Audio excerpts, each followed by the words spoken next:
Simple operations. Python has the capability of carrying out calculations. Enter a calculation directly into the print statement. The spaces around the plus and minus signs here are optional. The code would work without them, but they make it easier to read.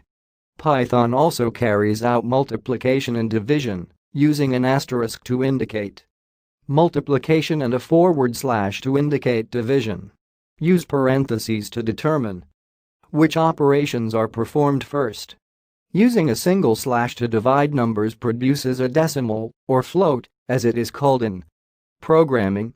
We'll have more about floats in a later lesson. Dividing by 0 in Python produces an error, as no answer can be calculated. In Python, the last line of an error message indicates the error's type. Read error messages carefully, as they often tell you how to fix a program. Subscribe us for more learning. And don't forget to like this video.